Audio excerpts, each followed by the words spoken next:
Hello, everybody. My name is Thiago from the company Aboissa Commodity Brokers. I'm the sales specialist for soybean and cottonseed oil here, and today I will speak a little bit about both markets from South America perspective from the past few months since the beginning of the year. Aboissa Commodity Brokers, connecting companies and creating business. For the cottonseed oil in general, market has been very quiet since because our crop will start in Brazil, in this case, in August. The crop from soybean and cotton are opposite, so the soybean is in the first semester and the cotton in the second semester.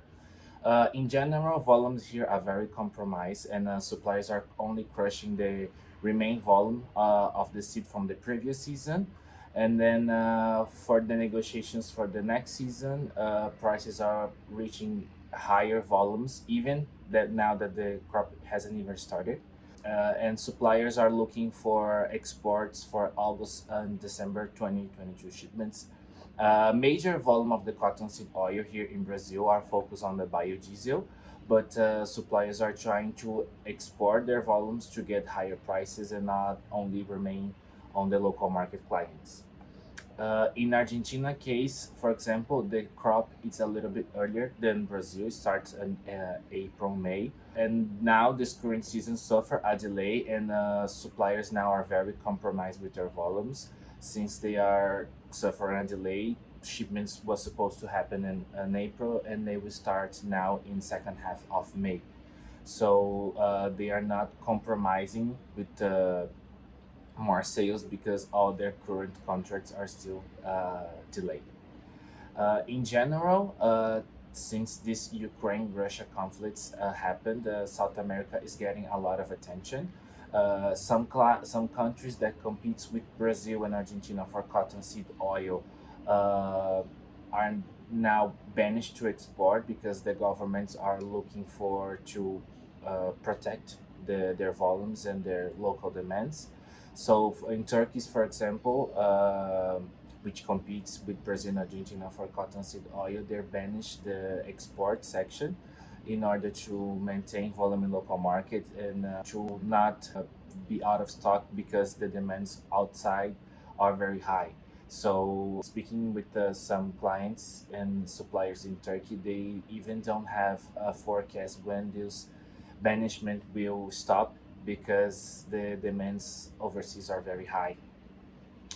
United States as well, they didn't banish the exports, but their volumes for cottonseed to offer are not that high because of the bad crop they are suffering.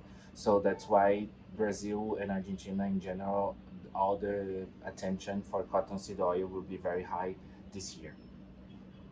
As for the soybean oil, with the outbreak that happened between Russia and Ukraine at the end of February, the world turned their markets trying to supply their products by other countries that were not between the conflict. And as you probably know, Russia and Ukraine are large suppliers for soybean, sunflower, wheat, corn, and they have a big market share in the international markets. And since they were not able to export this lack of products, and some countries still banish the exports to protect their local market, same thing that happened with cottonseed. Buyers are trying to looking for new opportunities, so that's why they are focused on South America, especially Brazil and Argentina, which are the largest markets for soybean oil and soybean in general.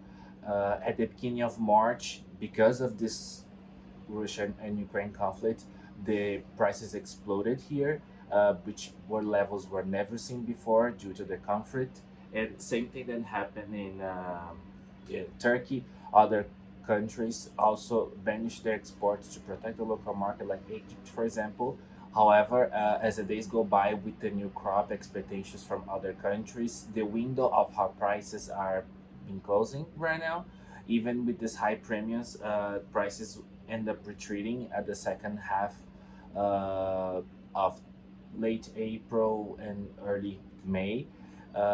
In addition of those CBOT variations, the U.S. currency here against our currency uh, are the main factor to decide if suppliers will export or not.